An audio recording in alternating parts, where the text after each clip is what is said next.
Most people think they are tired because they don't sleep enough. But that's not the real problem. The real problem is how they end their day. And what I'm about to share might feel small, but it changes everything. In Japan, there is a quiet understanding about rest.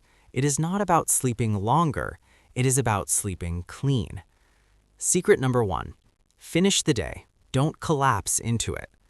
Most people fall into bed with unfinished emotions, unanswered messages, unmade decisions, unspoken thoughts. Your brain does not sleep, it continues the conversation. Pause for a second. Think about last night. Did your body rest or did your mind keep running? In Japan, many people practice a mental closing ritual. They sit quietly, they review the day, they accept what was done, they release what was not. No drama, no self-attack, just closure. When the mind feels finished, the body follows. Secret number 2. Separate effort from identity. This is where it gets uncomfortable. In the West, productivity becomes identity. If you did less, you feel like less, so you go to bed feeling behind. But in Japanese philosophy, effort is respected, not outcome. You showed up. That is enough for today. Read that again in your mind. That is enough for today. When your nervous system feels safe, sleep becomes deeper. Secret number 3. Protect the last hour like it is sacred. But here's the part nobody tells you. Your brain does not know the difference between scrolling and surviving.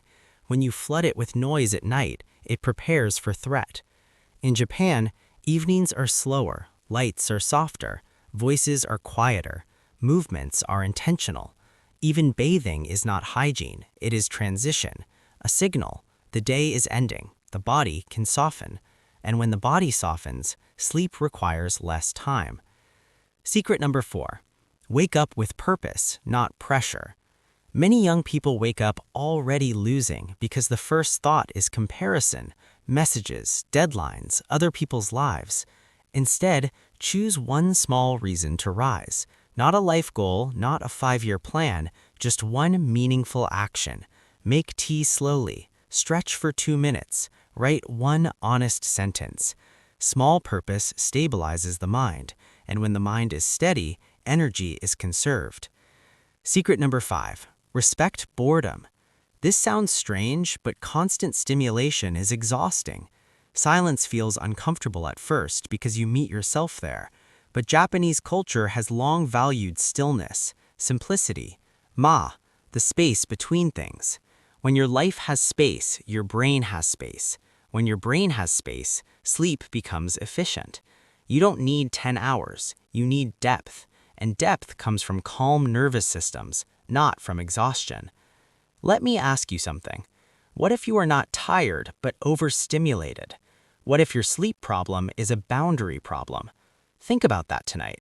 You don't fix sleep by forcing it. You fix sleep by designing your evening, by separating your worth from your output, by closing the day with intention, by protecting the final hour, by allowing space.